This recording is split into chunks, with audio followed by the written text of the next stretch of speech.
Bonjour, vous êtes? Enchanté, Bonjour, Enchanté, vous avez Bonjour. Gino. Enchanté. Bonjour, vous êtes? Enchanté. Vous avez fait quoi? Bonjour. Vous avez fait quoi? Gino. Bonjour, enchanté.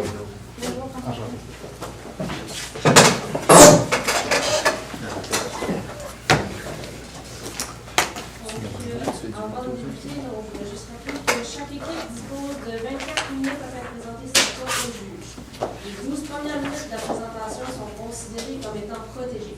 Les juges ne peuvent donc pas intervenir lors de cette période. Les 10 minutes suivantes sont considérées comme étant non protégées. Le début de cette période vous sera annoncé lorsque la période non protégée sera terminée. Puis ça, moi, je vais plugger les lumières en arrière de vous autres. Après ça va s'allumer. La période non protégée va commencer. Les juges auront la possibilité d'interrompre la présentation afin de poser des questions et clarifications sur le sujet présenté à ce moment. Chaque juge devra se limiter à 15 secondes pour poser sa question. Durant cette période, les juges devront se limiter à une question par diapositive. L'équipe va répondre à la question, mais peut ensuite continuer sa présentation sans attendre l'accord du juge. Les juges ne pourront pas poser des questions sur un sujet ayant déjà été couvert ou qui n'a pas encore été présenté. Ces questions devront être abordées durant la période de questions à la fin de la présentation. Les 2 dernières minutes de la présentation servent à conclure la présentation et sont à l'abri des questions des juges. Je montrerai des cartons affichant le temps restant une fois qu'il restera 12 minutes, 7 minutes, 2 minutes et 30 secondes. Puis je ferai le décompte des 10 dernières secondes en utilisant mes mains. Une période de questions d'une durée maximale de 5 minutes est allouée au jury à la fin de la présentation. Je tiens à rappeler au jury qu'il est obligatoire de poser au moins une question lors de cette période et que vous êtes limité à une question par diapositive. J'inviterai maintenant les juges à se présenter. Bonjour, mon nom est François Thibault, je suis vice-président exécutif et chef des actions financières chez Métro. Bonjour, Gino Plevano, vice-président stratégie numérique et loyauté chez Métro. Bonjour, André-Philippe Kessy, directeur de comptes commerciaux chez CIBC. Bonjour, Pierre Bavignon, partenaire associé chez Info Stratégique Info.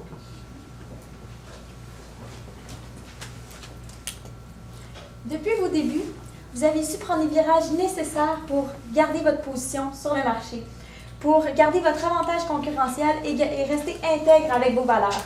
Donc aujourd'hui, mon équipe et moi-même, Roxane, Paul et moi, Elisabeth, nous sommes là pour vous aider à garder ce côté-là et vous aider à prendre votre envol et à rester prospère et aussi à garder la valeur pour vos actionnaires. Donc, le mandat que vous nous avez confié, évaluer le plan stratégique actuel et en préparer un pour les 5 prochaines années. Alors, tout d'abord, une rapide analyse interne de votre compagnie. Premièrement, quelques forces. Vous avez une situation financière quand même très acceptable. Vous faites de bons profits. Vous êtes un leader, comme ma collègue l'a dit, vous avez su rester innovant et leader dans votre position actuelle. Vos ressources humaines sont impeccables, pour ainsi dire. Vous avez de très bonnes pratiques. Vous avez votre programme de fidélisation Métro et moi pour vos clients. Et finalement, vous avez une offre qui est très diversifiée, autant avec Super C, autant avec Food Basics en Ontario, autant avec Métro. Un petit point à améliorer, par contre, votre présence sur le marché santé. C'est une tendance, on va vous en parler un petit peu plus tard, mais c'est une tendance qui pourrait être un petit peu plus intégrée finalement à Métro. Une analyse du marché maintenant, les opportunités, donc des nouvelles tendances, il y en a de plus en plus. On est dans une ère où est-ce que les tendances se suivent les unes après les autres. Et vous nous avez aussi mentionné Overweighty, une compagnie qui serait possiblement acquérie par Métro. Quelques menaces, la fragmentation du marché. Comme je l'ai dit, on est dans un marché de tendance, ça va vite. Le marché est fragmenté en plusieurs strates qui veulent des choses complètement différentes selon les âges, selon les sexes. Un enjeu environnemental aussi, il faut toujours garder ça à l'œil. C'est quasiment devenu une course à celui qui va être le plus fort là-dessus. Et finalement, une déflation alimentaire, c'est le coût du panier d'épicerie qui coûte de moins en moins cher. Il y a une baisse quasiment de 5 %. Donc ça faisait là le tour de quelques menaces. Si on regarde un peu votre environnement concurrentiel, Pour ce qui est des services de substitution, ils sont assez faibles. Donc, c'est difficile d'aller ailleurs que dans une épicerie pour acheter des produits ou un super-centre tel que vous l'avez mentionné. Toutefois, vos concurrents, vous avez des gros concurrents comme Sobeys, Walmart, ce qui était un petit élément plus difficile pour vous actuellement avec l'avenue des supercentres. Pour ce qui est des nouveaux entrants sur le marché, il y en a beaucoup. On l'a vu avec des joueurs comme Canadian Tire qui se mettent à vendre de la nourriture. On a su récemment sur le marché que Sears aussi voulait vendre des aliments. Donc, c'est des nouveaux joueurs qui peuvent influencer votre industrie. Finalement, pour ce qui est du pouvoir des clients, il est très élevé. Donc, selon les qualités qu'ils veulent avoir, la qualité, le prix, ça joue beaucoup, le service. Et finalement, pour le pouvoir des fournisseurs, vous avez un très grand pouvoir étant donné votre présence sur le marché qui est très grande. Donc, nous avons fait une analyse de votre stratégie actuelle pour les prochaines années. Donc, vous misez premièrement sur l'expérience client, avec des offres adaptées à vos clients, avec les personnes qui désirent des aliments sans gluten, un peu plus santé. Par la suite, avec votre programme de fidélisation qui a été pionnier dans l'industrie, le commerce en ligne que vous avez sorti en octobre dernier, qui commence dans la région de Montréal, et finalement avec la rénovation des magasins afin de les mettre au goût du jour. Pour ce qui est du coût concurrentiel, vous voulez, dans les prochaines années, améliorer la chaîne logistique afin d'effectuer des économies d'échelle. Et finalement, vous avez vos ressources humaines à cœur et vous avez 2 bons programmes de relève très importants. Alors, c'est pourquoi on vous propose, Consultation CLM, d'être des leaders dans les tendances.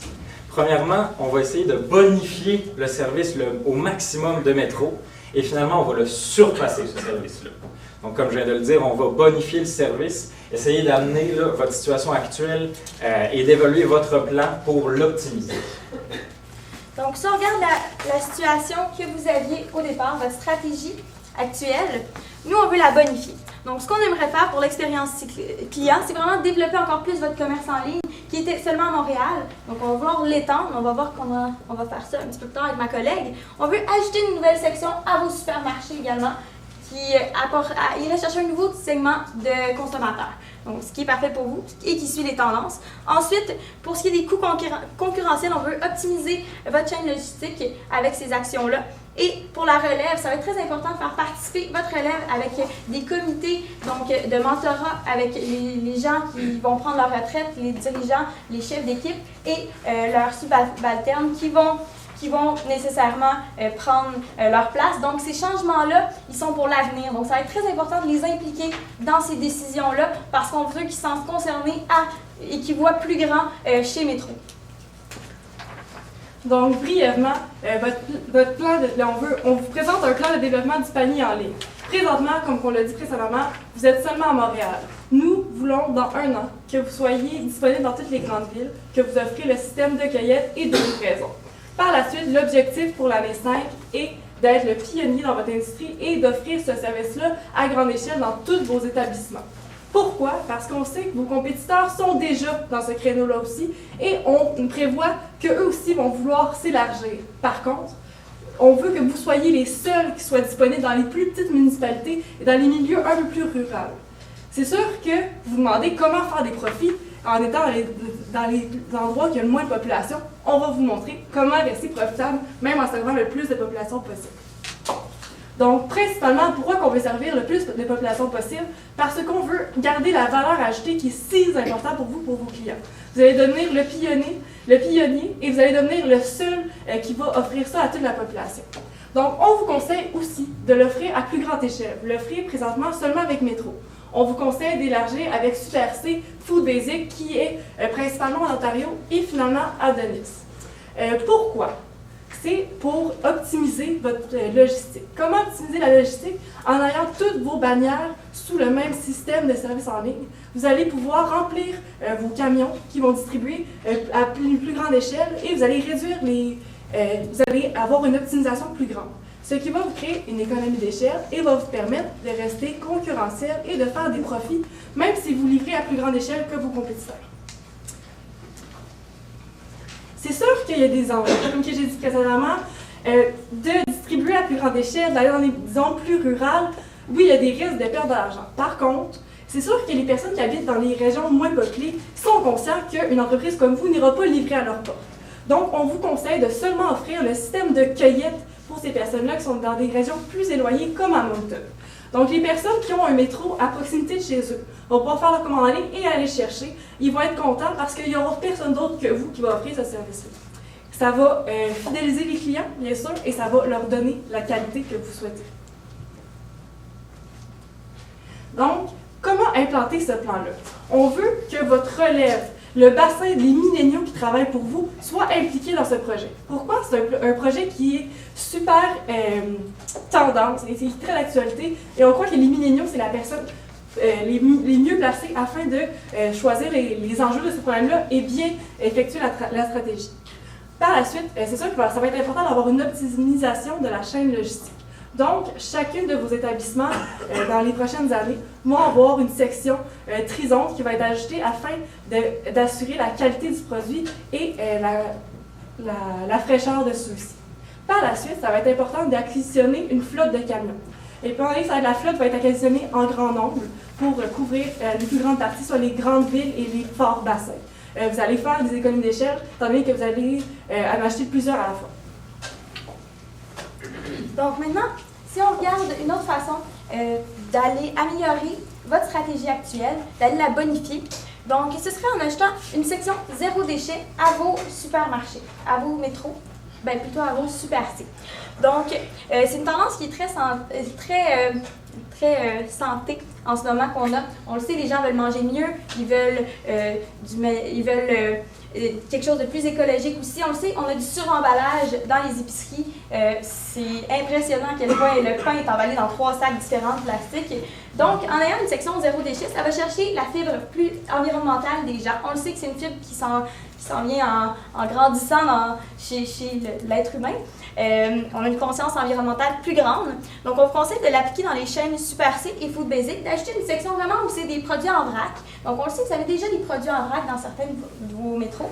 Ce serait bien de permettre aux gens d'apporter eux-mêmes leur plat Tupperware, par exemple, ou leur pot maçon, pour mettre leurs produits dedans et les peser, bien entendu, une fois sur place. Donc, ça permettrait vraiment d'aller chercher des gens qui veulent un côté écologique et sans non plus aller chercher avec des prix exorbitants, comme on le sait avec les petites épiceries qui le font déjà dans certains endroits à Montréal. On en a déjà quelques-unes qui viennent d'ouvrir, mais c'est très récent et aucun de vos compétiteurs le fait actuellement.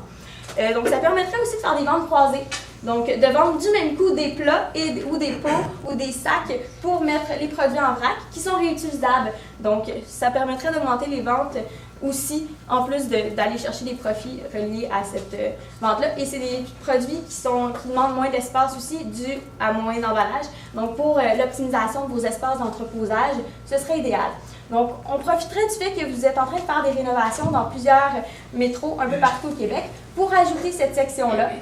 Donc, ce serait de l'ajouter au plan, ce qui optimiserait en même temps les rénovations, tant qu'à les faire. Maintenant, ça va contribuer aussi à l'expérience client. Parce que, dans le fond, dans plusieurs villes, en ce moment, on le voit, Toronto, Vancouver, Montréal, on a plein de petites épiceries fines qui ouvrent avec ces produits-là.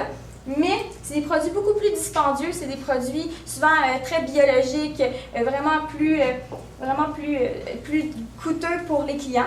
Donc, ça va, il n'y a pas, on parle à l'autre slide, il n'y a pas de marché actuellement, il n'y a pas d'entreprise qui le font, donc pour vous, ce segment-là.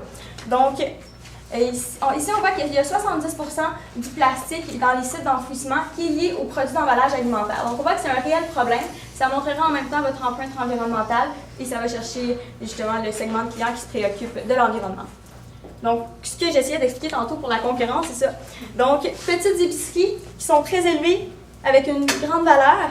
Ensuite, on a Boot Barn qui a annoncé récemment qu'ils font des tests pour mettre en place ce processus-là de zéro déchet dans leur magasin.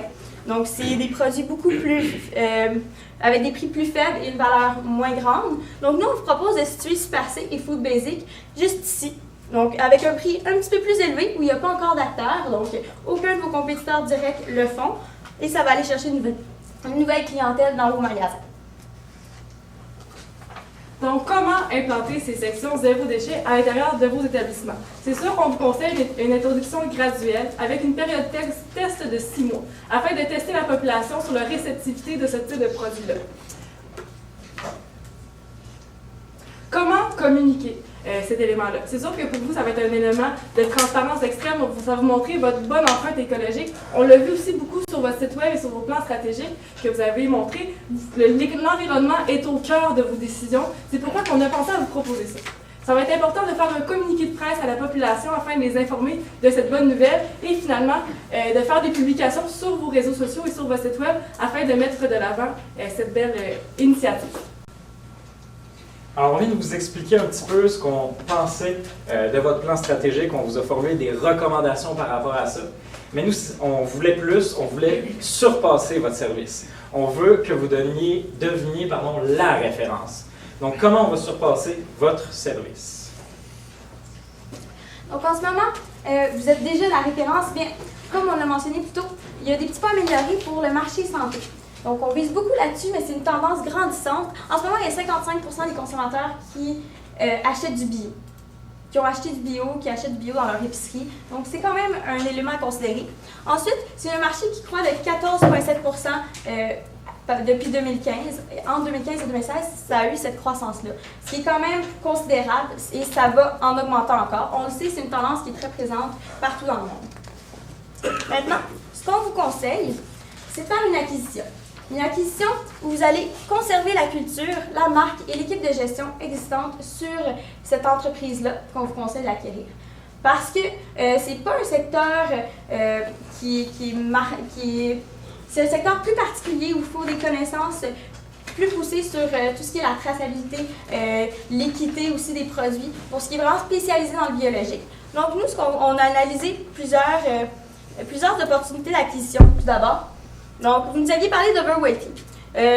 C'est pas biologique, je le sais, mais on a quand même considéré pourquoi on conseillait plus d'aller dans le santé pour les données qu'on vous a données tantôt. Donc, nous, on vous conseille plus Avril parce que c'est des produits de qualité et ils ont une belle variété de produits, ce qui va avec vos valeurs.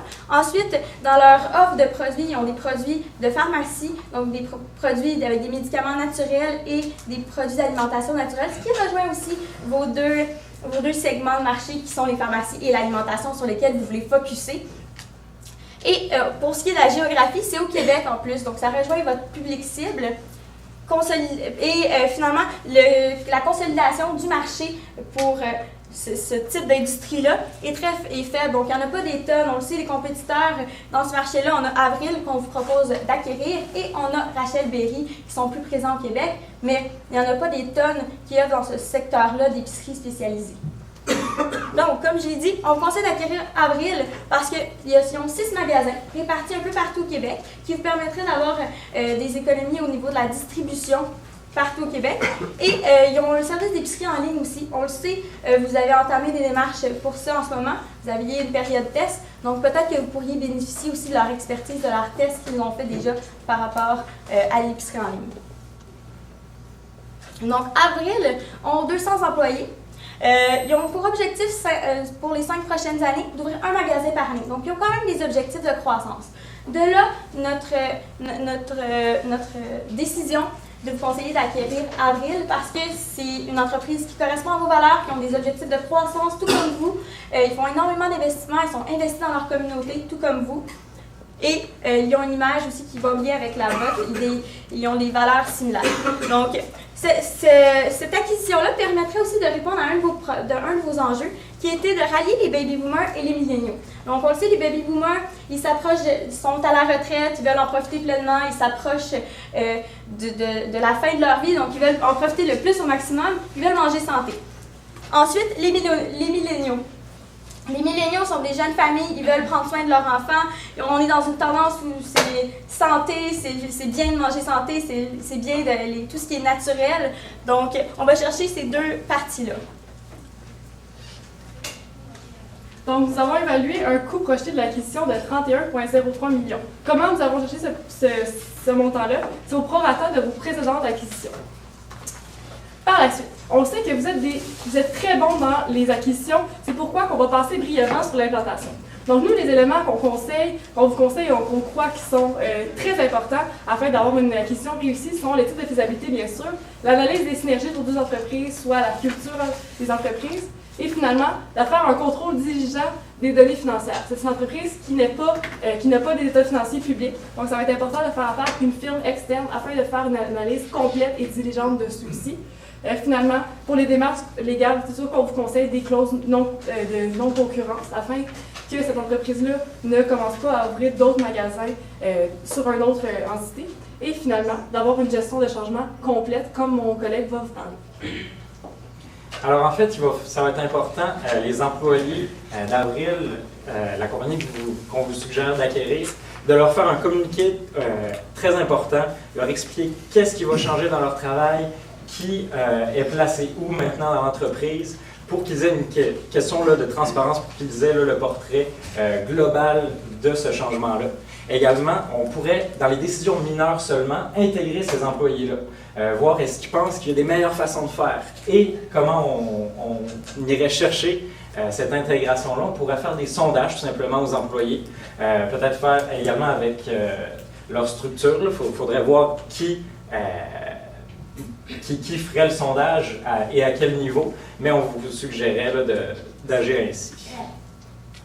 Donc, c'est sûr que toute acquisition nécessite une bonne communication de celle-ci. Donc, on vous suggère de faire un communiqué de presse ainsi qu'un communiqué à vos actionnaires. On sait, pour vous, c'est très important l'avoir de vos actionnaires et on croit que c'est un mouvement qui va permettre d'avoir une valeur ajoutée aussi à vos actionnaires, en plus de donner une valeur ajoutée à votre clientèle.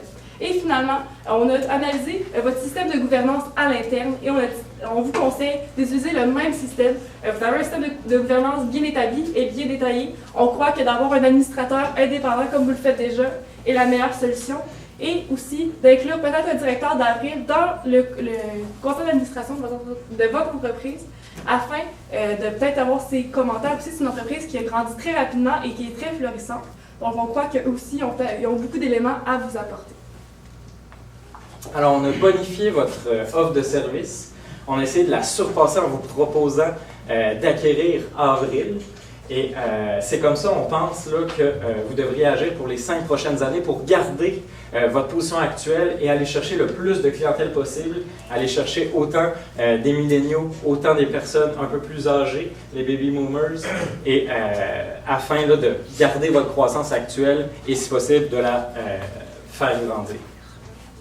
Donc, c'est sûr que tout bon projet contient malheureusement des risques. Donc, on a trouvé des solutions afin de pallier à ceux-ci. Donc, c'est sûr que s'il y a un échec de l'acquisition, on vous conseille quand même de faire soit l'achat d'actions dans votre entreprise ou d'effectuer un partenariat avec celle-ci. On croit que... Quand on parle d'échec de l'acquisition, ici on parle du fait où les propriétaires d'Avril ne voudraient pas vendre, par exemple, dans leur cité. Merci pour... finalement, c'est sûr que l'augmentation du service en ligne va nécessiter plus de transport pour vous et plus de logistique de transport. C'est sûr qu'il y a une augmentation du prix du pétrole qui est un enjeu qui peut être à considérer. Donc, on vous propose à ce moment-là une augmentation tarifaire du coût pour la livraison ou l'utilisation de produits dérivés afin de limiter les fluctuations du prix du pétrole. Comme mesure de contrôle, au niveau là, de la réceptivité et de la profitabilité des sections zéro déchet, on vous conseille de sonder votre clientèle. Ça pourrait être à travers votre application ou ce que vous avez déjà mis en place. Donc, c'est vraiment là, prendre le pouls de vos clients. Est-ce que c'est bien reçu et adéquatement, est-ce qu'ils auraient là, des choses à changer? En analysant également vos ventes par produit, savoir quel produit marche ou non. On pourrait vérifier, voir est-ce que cette façon de faire marche et est-ce qu'elle en vaut le coup. Également, pour la rentabilité de l'acquisition d'Avril, il faudrait une étude assez serrée de vos revenus pour cette compagnie-là. On vous suggère là, à peu près au mois de garder ça à l'œil. Donc finalement, voici le plan sur 5 ans de notre stratégie qu'on croit être la plus optimale pour votre entreprise. Donc sur 1 an, on croit que le commerce en ligne dans les grandes villes, par la suite, après 5 ans, de le faire plus à grande échelle au niveau de la province québécoise et ontarienne. Par la suite, il va y avoir les sections zéro déchet qui vont être essayées dans une période de 6 mois. Par la suite, on veut faire une révision de ceux-ci afin de voir la rentabilité. Par la suite, il va y avoir l'évaluation de l'acquisition. C'est important de bien évaluer l'acquisition afin de s'assurer de la réussite de celle-ci. Vous n'avez pas mis d'investissement pour le zéro déchet, l'acquisition? Oui. Dans le fond, notre budget est un budget sur un an, comme qui est écrit juste en bas. Pour les prochaines années, si vous avez plus de questions, c'est sûr que vous pouvez nous les poser en période de questions. On a des très bonnes idées pour les coûts. Par contre, on a juste présenté le budget pour la première année. Par la suite, l'acquisition, on la conseille de la faire à l'année 2, suite à la grande une analyse complète de la rentabilité et de la faisabilité du projet. Et finalement, la gestion du changement faite avec les employés de l'entreprise et la vôtre à partir de la deuxième année. Donc, le total de notre budget est pour 5,6 millions seulement pour la première année. Pour les coûts de l'acquisition, on l'avait mentionné, on estime 31,6 millions. Donc finalement, on vous a montré comment être leader dans les tendances, surtout dans les tendances en ce qui a trait à la santé et à l'écologie. On le sait, il y en a partout. Tout le monde veut être plus en santé maintenant. Donc avec l'acquisition de Avril, ce qui serait complémentaire à votre offre actuelle, vous atteindriez cet objectif-là, aussi en ajoutant la section zéro déchet et en offrant le commerce en ligne, mais pour tout le Québec, y compris en région rurale, vous pourriez atteindre ces objectifs-là. Donc, nous sommes CLM Consultation et nous sommes prêts pour une période de questions. Merci. Merci.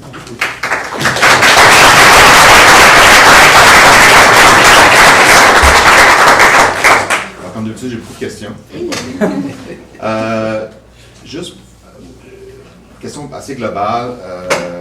Vous avez, dans les acquisitions, vous aviez Avril, vous aviez acquisition d'Uniprix, vous aviez un sujet aussi, potentiellement d'acquisition dans l'Ouest, et vous avez recommandé l'acquisition d'Avril. Oui. Sur un plan de 5 ans, pour une entreprise de notre envergure, pourquoi juste une recommandation? Pourquoi c'est exclusif? Pourquoi on ne peut pas faire les 2 ou les 3? Bien entendu, vous pourriez faire les 2 ou les 3.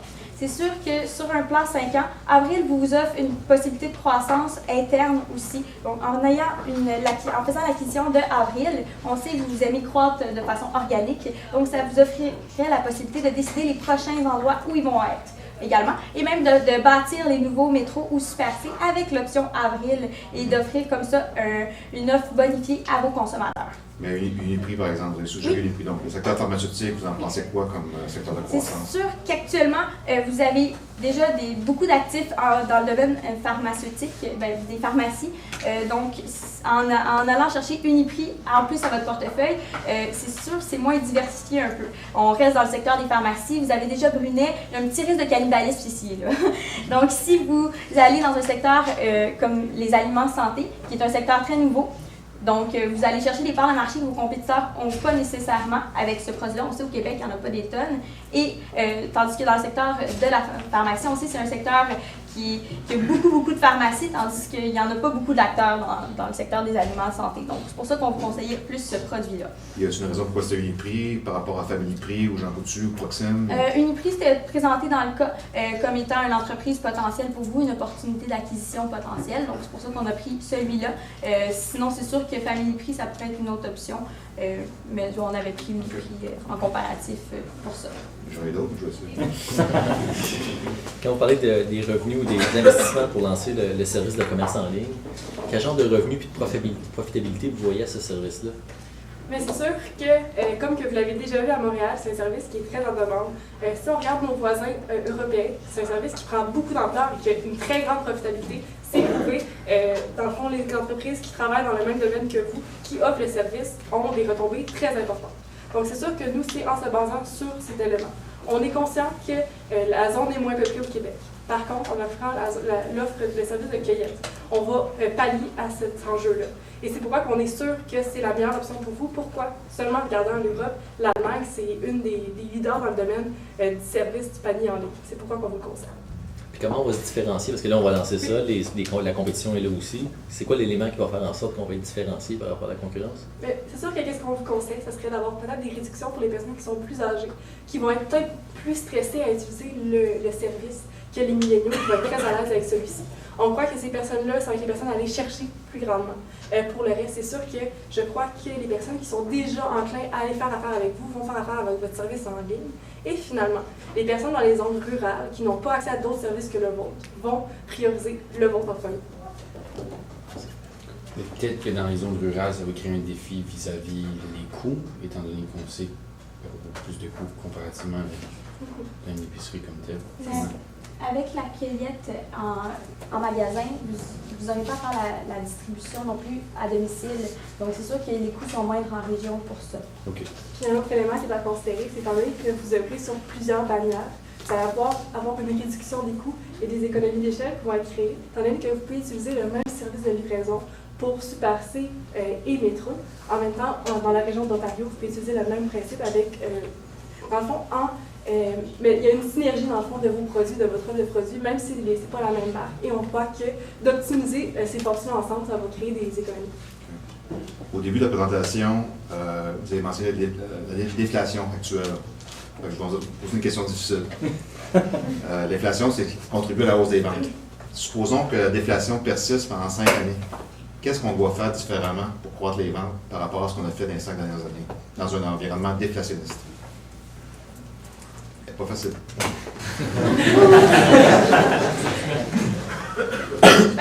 Donc, vous l'avez vu, en fond, c'est un article qui est sorti hier qui disait que dans les derniers mois, il y a un recul de 5,2 %. Oui, les experts pensent que dans le prochain mois, il va y avoir un autre recul dans les mêmes horizons de 2 à 5 %. C'est sûr que vous le savez, cette déflation-là est surtout connue par la très grande compétition des épiceries à escompte. C'est pour ça, magiquement, que les prix descendent. Aussi, c'est principalement dans la région de Montréal où il y a une forte compétition. Donc, on croit que si vous avez des incitatifs pour cette population clé, parce que c'est là qu'il y a le principal recul, on croit que vous allez être capable d'aller chercher les personnes qui... Dans le fond, vous allez être capable de rester leader dans l'industrie. Et on croit que c'est sûr que cette déflation-là va décourager certaines entreprises. Donc, la grosseur de votre entreprise, la solidité financière qu'on vous a démontrée et que vous savez que vous avez, va faire en sorte que vous n'aurez pas de problème, même si la déflation persiste dans les prochains mois.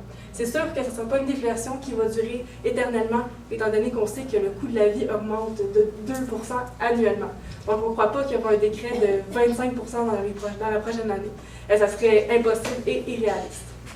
Et ce que j'ai trouvé comme réponse également, c'est que c'est un bien essentiel, la nourriture. Les gens ne peuvent pas...